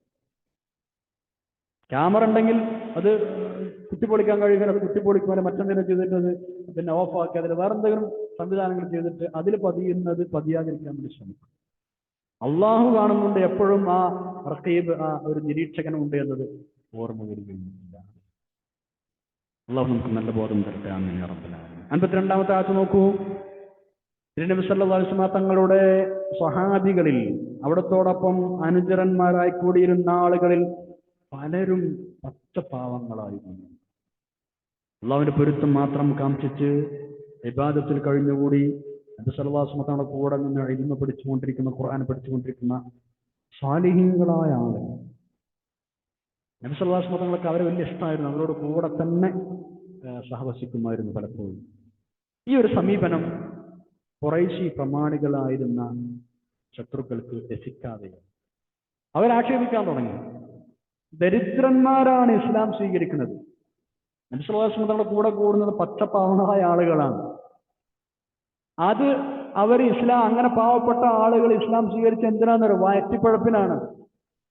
അല്ല, ദീനം നന്നായിട്ടൊന്നല്ല, ഇസ്ലാം മനസ്സിലായിട്ടൊന്നല്ല, വയറ്റിപ്പഴപ്പിൽ പശിറങ്ങാൻ വേണ്ടി അവർ ദീൻ സ്വീകരിച്ചതാണ്. ഇത് പറഞ്ഞു എന്ന് മാത്രമല്ല, നബി സല്ലല്ലാഹു അലൈഹി വസല്ലം തങ്ങളോട് പറഞ്ഞു, ഞങ്ങൾ നിങ്ങളെ സദസ്സിൽ വരണമെങ്കിൽ ഈ പാവങ്ങളെ ആട്ടിപ്പായിപ്പിക്കണം. അവർ നിങ്ങളെ സദസ്സിൽ ഉണ്ടാകാൻ പാടില്ല, എന്നാലേ ഞങ്ങൾ നിങ്ങളെ സദസ്സിൽ വരും, നിങ്ങൾ അംഗീകരിക്കുന്നു. ഈ ആക്ഷേപത്തിന് ചുട്ട മറുപടി പറയാനാണ് അല്ലാഹു തആല നബി സല്ലല്ലാഹു അലൈഹി വസല്ലം തങ്ങളോട് കൽപ്പിക്കുന്നത്. നിങ്ങൾ അവരെ ആട്ടിയകറ്റരുത്. അവരെ വിചാരണ ചെയ്യാനുള്ള അവകാശം നിങ്ങൾക്കുണ്ടോ? അവർ ഇസ്ലാമിലേക്ക് വന്ന ഉദ്ദേശം എന്താണ്? ശത്രുക്കൾ പറയും പോലെ ഉദരപൂരണമാണോ, വയറ്റുപഴപ്പിനാണോ, അല്ല വേറെ വല്ല ഉദ്ദേശമുണ്ടോ? ഇങ്ങനെ അവരെ വിചാരണ ചെയ്യേണ്ട ഉത്തരവാദിത്വം നിങ്ങൾ അല്ലാഹു ഏൽപ്പിച്ചിട്ടില്ല. ആ ബാധ്യത നബിയെ താങ്കൾക്കില്ല. ഏതുപോലെ താങ്കളെ വിചാരണ ചെയ്യാനുള്ള ബാധ്യത അവർക്കില്ലാത്തതുപോലെ സഹാബികൾക്ക് നിങ്ങളെ വിചാരണ ചെയ്യാനുള്ള ബാധ്യതയില്ല, നിങ്ങൾക്ക് അവരെ വിചാരണ ബാധ്യതയില്ല. സുബ്ഹാനല്ലാഹ്. ഇങ്ങനെയാണ് മറുപടി പറയാൻ വേണ്ടി പറയുന്നത്. ഈ ആയത്തിറങ്ങാനുള്ള സംഭവം വിവിധ രൂപങ്ങളിൽ റിപ്പോർട്ട് ചെയ്യപ്പെട്ടിട്ടുണ്ട്. ഖുറൈശി പ്രമാണിമായ ചില ആളുകൾ ഒരിക്കൽ നബി സല്ലല്ലാഹു അലൈഹി വസല്ലം അടുക്കൽ വന്നപ്പോ ആ സദസ്സിൽ പച്ചപാവങ്ങളായ സ്വഹാബിവര്യന്മാരുണ്ട് റളിയല്ലാഹു അൻഹു. സുഹൈബ് എന്നവരുണ്ട്, ബിലാൽ എന്നവരുണ്ട്, അമ്മാർ എന്നവരുണ്ട്, ഖബ്ബാബ് എന്നവരുണ്ട് റളിയല്ലാഹു അൻഹു. ഇവരെ കണ്ടപ്പോ ഈ പ്രമാണിമാർ ചോദിച്ചു, ഇവരാണോ ഇപ്പൊ നിങ്ങളെ കൂടെ കൂടിയ ആളുകൾ? ഇവരെ കൂടെ ഞങ്ങളും നിങ്ങളെ അനുയായികളായി മാറണമെന്നാണ് നിങ്ങൾ പറയുന്നത്? ഇവരെ മാറ്റി നിർത്തിയാൽ, ഇവരെ ഇവിടുന്ന് ആട്ടി ഓടിച്ചാൽ ഞങ്ങൾ നിങ്ങളെ കൂടെ വരാം. ഇതാണ് അവർ പറഞ്ഞത്. ആദ്യം പറഞ്ഞു ആട്ടി ഓടിക്കണം, എന്നാലേ ഞങ്ങൾ വരുള്ളൂ. അപ്പൊ നബി സല്ലല്ലാഹു അലൈഹി വസല്ലം പറഞ്ഞു പറ്റൂല. തീർത്ത് പറഞ്ഞു, അതിന് പറ്റൂല, ഞാൻ അവരെ ആട്ടി ഓടിക്കില്ല. അപ്പൊ എന്നാ പിന്നെ അവർ രണ്ടാമത് വേറെ നിർദ്ദേശം വെച്ചു, എന്നാ ഒരു കാര്യം ചെയ്യാം, ഒരു സമയം അവർക്കും മറ്റൊരു സമയം ഞങ്ങൾക്ക് വേണ്ടി നീക്കി വെക്കണം, നിശ്ചയിക്കണം. ഞങ്ങൾ ഉണ്ടാകുന്ന സമയത്ത് ഓലുണ്ടാകാൻ പാടില്ല. ഞങ്ങൾ എഴുന്നേറ്റ് പോയിട്ട് പിന്നെ അവർ വന്നോട്ടെ, കുഴപ്പമില്ല, അങ്ങനെ ആക്കല്ലേ എന്ന് വെച്ചു. അപ്പോ നബി സല്ലല്ലാഹു അലൈഹി വസല്ലം തങ്ങളാണെങ്കിൽ എങ്ങനെയെങ്കിലും ഇവരൊന്ന് മുസ്ലിമായി കിട്ടട്ടെ എന്ന് ആഗ്രഹിക്കുന്ന ആളാണ്. നന്നായി തോന്നി, നല്ല അഭിപ്രായം തോന്നി. കാരണം രണ്ടു കൂട്ടരെയും കിട്ടില്ല, ഇവരെയും കിട്ടും അവരെയും കിട്ടും, രണ്ടു കൂട്ടർക്കും കാര്യം പറഞ്ഞു ബോധ്യപ്പെടുത്തി കൊടുക്കാം എന്നാണ് അവിടുന്ന് ചിന്തിച്ചത്. ഉമർ ഇബ്നു ഖത്താബ് റളിയല്ലാഹു അൻഹുവിന്റെ ഈ വിഷയം സൂചിപ്പിച്ചു. ഉമറെ, എങ്ങനെ ഒരു അഭിപ്രായം അവർ പറയുന്നുണ്ട്, എന്താണ് നിന്റെ അഭിപ്രായം? അപ്പോ ഉമർ റളിയല്ലാഹു അൻഹു പറഞ്ഞു, നമുക്കത് ചെയ്തു വെക്കലേ, ഹൈറുണ്ടെങ്കിലോ ആയിക്കോട്ടെ നബിയെ, ഞങ്ങൾ അങ്ങനെ പ്രൊസീഡ് ചെയ്തോളെന്ന് പറഞ്ഞു. അങ്ങനെയാണ് ഈ പറഞ്ഞ ഈ ഒരു സംഗതി രേഖയാക്കാൻ ഖുറൈശികൾ ആവശ്യപ്പെട്ടത്. അത് പറഞ്ഞ പോലെ രേഖയിൽ എഴുതി തരണം, ഇന്ന സമയം ഞങ്ങൾക്ക് ഇന്ന സമയം.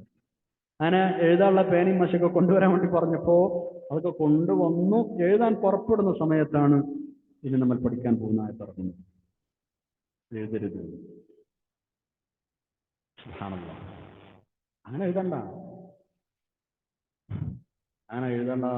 പണി പിന്നെ പദ്ധതി ഉപേക്ഷിച്ചു പാവങ്ങളായ ആളുകളെ നിമിഷം വിളിച്ച് അടുത്തേക്ക് ഇരിക്കുക. ഈ ആയത്ത് ഇറങ്ങുന്നതിന് മുമ്പ് സാധാരണഗതിയിൽ ക്ലാസ് കഴിയുമ്പോൾ നബി സല്ലല്ലാഹു അലൈഹി വസല്ലം തങ്ങൾ എഴുന്നേറ്റ് പോകാറുണ്ട് പതിവ്. പക്ഷേ ഈ സംഭവത്തിന് ശേഷം അങ്ങനെയല്ല അവിടുന്ന് ചെയ്തത്. ഈ പാവങ്ങളായ സഹാബികളെ ഒന്നുകൂടെ ആദരിക്കാൻ അള്ളാഹു ആവശ്യപ്പെട്ടത് പ്രകാരം അവർ പോകാതെ ഇനി നിങ്ങൾ പോകരുത് എന്ന് റസൂലുള്ളാഹി പറഞ്ഞു സല്ലല്ലാഹു അലൈഹി വസല്ലം. ഈ പാവങ്ങൾക്ക് അള്ളാഹു കൊടുക്കുന്ന സ്ഥാനമാണ്. ക്ലാസ് നിർത്തിയാൽ സാധാരണഗതിയിൽ നബി സല്ലല്ലാഹു അലൈഹി വസല്ലം ക്ലാസ് കഴിഞ്ഞാലും നിർത്തിയിട്ട് തങ്ങൾ എഴുന്നേറ്റ് പോകും. ആദ്യം അള്ളാഹു പറഞ്ഞു നിങ്ങൾ എഴുന്നേറ്റ് പോകരുത്, അവർ എഴുന്നേൽക്കുന്നതിന് മുമ്പ്. സൂറത്തുൽ കൗഫിൽ 28 ആവശ്യമാണ്. വസ്ബിർ നഫ്സക മഅൽ ലദീന യദ്ഊന റബ്ബഹും ബിൽഗദാത്തി വൽഅശി യുരീദൂന വജ്ഹ. നിങ്ങൾ അവരുടെ കൂടെ തന്നെ ഇരിക്കണം. ഇൻഷാ അല്ലാഹ് നമുക്ക് ആ ആയത്ത് പഠിക്കുമ്പോൾ ഈ ആയത്ത് ഇറങ്ങിയതിന് ശേഷം നബി സല്ലല്ലാഹു അലൈഹി വസല്ലം അവരിറങ്ങിയിട്ട് പിന്നെ അവരെഴുന്നേറ്റിട്ട് ആ സദസ്സിൽ നിന്ന് നബി തങ്ങൾ എഴുന്നേൽക്കുമായിരുന്നുള്ളൂ സല്ലല്ലാഹു അലൈഹി വസല്ലം. പക്ഷേ സഹാബികൾക്ക് ഇത് വലിയ വിഷമായി. അവരെന്തെങ്കിലും കണ്ടറിഞ്ഞ് നേരത്തെ എഴുന്നേൽക്കും, തങ്ങൾക്ക് വേണ്ടി പോകാൻ വേണ്ടി.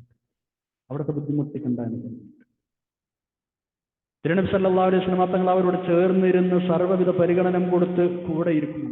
അവർ പറയാണ് ഞങ്ങളെ അടുത്തിരിക്കും, മുട്ടുമുട്ടോട് ചേർത്ത് ഞങ്ങളെ വാത്സല്യത്തോടെ പരിഗണനയോടെ നിങ്ങളെ കൂടെ ഇരുന്നു നബി സല്ലല്ലാഹു അലൈഹി വസല്ലം. ക്ലാസ് കഴിഞ്ഞു എന്ന് തോന്നിയാൽ ഞങ്ങളെന്താ ഞങ്ങൾ എഴുന്നേൽക്കും തങ്ങളെ വിഷമിപ്പിക്കാൻ വേണ്ടി. ഞങ്ങൾ പോയിട്ട് തങ്ങളെ എഴുന്നേൽക്കും ഞങ്ങൾക്കറിയാം. സല്ലല്ലാഹു അലൈഹി വസല്ലം. ആയത്ത് നോക്കൂ, 52-ാമത്തെ ആയത്ത്. ബിസ്മില്ലാഹിർ റഹ്മാനിർ റഹീം. വലാ തത്റുദിൽ ലദീന യദ്ഊന റബ്ബഹും ബിൽഗദാത്തി വൽഅശി യുരീദൂന വജ്ഹ മാ അലൈക മിൻ ഹിസാബിഹിം മിൻ ശൈഅ വമാ മിൻ ഹിസാബിക അലൈഹിം മിൻ ശൈഅ ഫതത്റുദഹും ഫതകൂന മിനൽ ളാലിമീൻ. ലാ തത്റുദ് നബിയെ, അങ്ങ് ആട്ടി ഓടിക്കരുത്, അങ്ങ് ആട്ടി അകറ്റരുത്. അല്ലദീന, ഒരു വിഭാഗം ആളുകളെ യദ്ഊന റബ്ബഹും, അവർ അവരുടെ റബ്ബിനോട് പ്രാർത്ഥിച്ചുകൊണ്ടേയിരിക്കുന്നു. ബിൽ ഗദാത്തി, രാവിലെയും വൽഅശി, വൈകുന്നേരവും. യുരീദൂന വജ്ഹഹു, അള്ളാഹുവിന്റെ തൃപ്തി മാത്രം ആഗ്രഹിച്ചുകൊണ്ട് ഉദ്ദേശിച്ചുകൊണ്ട്, അള്ളാഹുവിന്റെ വജ്ഹ് മാത്രം ഉദ്ദേശിച്ച് രാവിലെയും വൈകുന്നേരവും എന്ന് പറഞ്ഞാൽ എല്ലാ സമയവും അള്ളാഹുവിനോട് പ്രാർത്ഥിച്ചു കൊണ്ടിരിക്കുന്ന ആ വിഭാഗം സാധുക്കളായ ആളുകളെ താങ്കൾ ആട്ടി ഓടിക്കരുത് നബിയെ. മാ അലൈക മിൻ ഹിസാബിഹിം മിൻ ശൈഇൻ, അവരെ വിചാരണ ചെയ്യേണ്ട ഒരു ബാധ്യതയും നിങ്ങൾക്കില്ല. ശത്രുക്കൾ പറയുന്നത് പോലെ അവർ ഇസ്ലാം സ്വീകരിച്ചത് വാറ്റിപ്പഴപ്പിനാണോ അല്ലേ എന്ന് വിചാരണ ചെയ്ത് അന്വേഷിക്കേണ്ട ഉത്തരവാദിത്വം നിങ്ങൾക്കില്ല. വമാ മിൻ ഹിസാബിക അലൈഹിം മിൻ ശൈഇൻ, താങ്കളെ വിചാരണ ചെയ്യേണ്ട, താങ്കളുടെ കണക്ക് പരിശോധിക്കേണ്ട ബാധ്യത അവർക്കും ഇല്ല. വമാ മിൻ ഹിസാബിക, താങ്കളുടെ കണക്ക് പരിശോധിക്കേണ്ട ബാധ്യതയില്ല. അലൈഹിം, അവരുടെ മേലും. അപ്പൊ അവർക്ക് നിങ്ങളെക്കുറിച്ചും അന്വേഷിക്കേണ്ട ബാധ്യതയില്ല. മാ അലൈക, നിങ്ങൾക്ക് ബാധ്യതയില്ല. മിൻ ഹിസാബിഹിം, അവരെ കുറിച്ച് അവർ കണക്ക് നോക്കേണ്ട ബാധ്യത നിങ്ങൾക്കില്ല. ഫതദ്റുദഹും, എന്നിട്ട് അങ്ങനെ കണക്ക് നോക്കിയിട്ട് നിങ്ങൾ അങ്ങനെ അവർ ആട്ടിപ്പായിപ്പിക്കുക, അതിന്റെ ആവശ്യമില്ല, അത് ചെയ്യരുത്. ഫതദ്റുദഹും, അങ്ങനെ ഒരു ആവശ്യം ഉണ്ടെങ്കിലല്ലേ ആട്ടി അകറ്റേണ്ടതുള്ളൂ. അങ്ങനെ ആവശ്യമില്ലല്ലോ. അവരെ വിചാരണ ചെയ്യേണ്ട ബാധ്യത നിങ്ങൾക്കില്ല, നിങ്ങളെ വിചാരണ ചെയ്യേണ്ട ബാധ്യത അവർക്കില്ല. അങ്ങനെ ഉണ്ടെങ്കിലേ ഈ ആട്ടി ഓടിക്കേണ്ട ആവശ്യമേ വരുന്നുള്ളൂ. ഇപ്പൊ തതുർദവും, അങ്ങനെ ഉണ്ടെങ്കിലേ ആട്ടി ഓടിക്കേണ്ടി വരികയുള്ളൂ. അതില്ല. ഇപ്പൊ തക്കൂന മിനൽ ളാലിമീൻ, അങ്ങനെ താങ്കൾ ചെയ്താൽ താങ്കൾ അക്രമകാരികളും പെട്ടുപോകും. താങ്കൾ ചെയ്യുന്നത് അക്രമമായിരിക്കും. പിന്നെ അത്തരം ആളുകൾ ആട്ടിപ്പായിപ്പിച്ചാൽ ഇപ്പൊ തക്കൂന മിനൽ ളാലിമീൻ. വലാ തത്റുദിൽ ലദീന യദ്ഊന റബ്ബഹും ബിൽ ഗദാത്തി വൽ അശി, രാവിലെയും വൈകുന്നേരം എന്നാ പറഞ്ഞത്, എല്ലാ സമയവും എന്നാണ് അതിന്റെ ഉദ്ദേശം. അങ്ങനെ പലയിടത്തും അങ്ങനെ പ്രയോഗിക്കാറുണ്ട്. രാവിലെ വൈകുന്നേരം എന്ന് പറഞ്ഞാൽ എല്ലാ സമയവും. ഈ പാവങ്ങളൊക്കെ ഇസ്ലാം സ്വീകരിച്ചത് എന്തെങ്കിലും തിന്നാൻ കിട്ടാനാണ്, അല്ലെങ്കിൽ പശി അടക്കാനാണ് എന്നാണ് ശത്രുക്കൾ പറയുന്നത്. ഇനി അവരെ വിചാരണ ചെയ്ത് അവരെ ചോദ്യം ചെയ്ത് അതാണോ ഉദ്ദേശം എന്ന് അന്വേഷിക്കേണ്ട ബാധ്യത നിങ്ങൾക്കില്ല. താങ്കളെ വിചാരണ ചെയ്യേണ്ട ബാധ്യത അവർക്കില്ലാത്ത പോലെ തന്നെ. അപ്പൊ അവരെങ്ങനെയാണോ അങ്ങനെ നിങ്ങൾ അവരെ സ്വീകരിക്കണം, അവരെ കൂടെ നിർത്തണം. അവരെ ആത്മാർത്ഥരാണോ അല്ലേ, അതൊക്കെ അള്ളാഹിന് വിട്ടുകൊടുക്കാം. അള്ളാഹ് നോക്കിക്കോ. നമ്മൾ ഈ ആയത്ത് പഠിക്കുമ്പോൾ നമ്മളും ഈ ആയത്തിനുള്ള ബന്ധം എങ്ങനെയാണെന്ന് ചിന്തിക്കും. നബി സല്ലല്ലാഹു അലൈഹി വസല്ലം തങ്ങളോട് അല്ലാഹു തആല പറയുന്നത് അവരെ ഉള്ളെന്നും നിങ്ങൾ തികയണ്ട. എന്താ ഇപ്പം നമ്മുടെ നിലപാട്? എന്താണ് ഇപ്പം ഇന്ന് നമ്മുടെ അവസ്ഥകൾ? മറ്റുള്ള ആളുകളുടെ നിലപാടുകൾ, മറ്റുള്ള ആളുകളെ വിചാരണ ചെയ്യുക, അവരെ രഹസ്യങ്ങൾ തുറന്ന് അന്വേഷിക്കുക. ഇതാണ് നമ്മൾ അന്നത്തെ പണി. നമ്മളെ കുറിച്ച് കുറ്റങ്ങളും കുറവും കണ്ടെത്താനും ആരും തയ്യാറാണില്ല. സ്വന്തത്തെ കുറിച്ച് ആർക്കും അറിയണ്ട. മറ്റുള്ള ആളുകൾ കുറ്റവും കുറവും കണ്ടെത്തുക, എന്നിട്ട് അത് ഊതി വീർപ്പിക്കുക, അത് പരസ്യപ്പെടുത്തുക, ആളുകൾക്കിടയിൽ വഷളാക്കുക, സോഷ്യൽ മീഡിയയിലും മറ്റുമൊക്കെ. ഇതാണ് ഇപ്പം എല്ലാവരും പണി. ഒരാളെയും വിചാരണ ചെയ്യാനോ കുറ്റവും കുറവും കണ്ടെത്താനോ റബ്ബ് നമ്മളെ ഏൽപ്പിച്ചിട്ടില്ല. ഈ ആദ്യം ശരിക്കും പഠിക്കണം. നമ്മൾ നന്നാകുന്നതിന് പകരം വേറൊരു ആൾക്കാരെ കുറ്റം പറഞ്ഞു. വേറൊരാൾ തെറ്റ് ചെയ്താൽ എന്തേ ആൾ ചെയ്ത് നമ്മളോട് കുറച്ചും ചോദിക്കൂല, അവിടെ ചോദിക്കുള്ളൂ. അല്ലാഹു നമുക്ക് നല്ല ബോധം തരട്ടെ. ആമീൻ യാ റബ്ബൽ ആലമീൻ. ഇത്രയുമാണ് ഇന്നത്തെ ക്ലാസ്സിൽ നമുക്ക് പഠിക്കാനുള്ളത്. ഇൻഷാ അല്ലാഹ് നമുക്ക് ദുആ ചെയ്ത് പിരിയാം. അൽഹംദുലില്ലാഹ് അൽഹംദുലില്ലാഹ് അൽഹംദുലില്ലാഹി റബ്ബിൽ ആലമീൻ. അല്ലാഹുമ്മ സ്വല്ലി അലാ സയ്യിദിനാ മുഹമ്മദ് വഅലാ ആലി സയ്യിദിനാ മുഹമ്മദ്. അല്ലാഹു ഞങ്ങൾ പറഞ്ഞു തമ്പുരാനെ പഠിച്ചതനുസരിച്ച് പ്രവർത്തിക്കാനുള്ള തൗഫീഖ് നൽകണേ അല്ലാഹ്. നിന്റെ ദീനിനും ഇൽമിനും ഖുർആനിനും മനസ്സറിഞ്ഞ് ഖിദ്മത്തിനുള്ള തൗഫീഖ് നൽകണേ തമ്പുരാനെ. ദീർഘായുസ്സും ആഫിയത്തും നല്ല അമലുകൾക്ക് തൗഫീഖ് നൽകണേ അല്ലാഹ്. സൂഖിൽ പറഞ്ഞിട്ട് ഞങ്ങൾ എല്ലാവരും റഹ്മാനെ ദുആ കൊണ്ട് വസിയത്ത് ചെയ്ത് ഒരുപാട് ആളുകൾ എല്ലാവർക്കും ഖൈറും സലാമത്തും നൽകണേ അല്ലാഹ്. ആരോഗ്യം നൽകണേ തമ്പുരാനെ. ഞങ്ങളുടെ മാതാപിതാക്കൾ കൊടുക്കണേ അല്ലാഹ്. اللهم اغفر لنا في المسلمين والمسلمات. ربنا آتنا في الدنيا حسنة وفي الآخرة حسنة وقنا عذاب النار. ربنا تقبل منا إنك أنت السميع العليم وتب علينا إنك أنت التواب الرحيم. آمين برحمتك يا أرحم الراحمين. وصلى الله تعالى وسلم على خير سيدنا محمد وعلى آله وصحبه أجمعين. سبحان ربك رب العزة عما يصفون وسلام على المرسلين الحمد لله رب العالمين. على دعوة الدعاء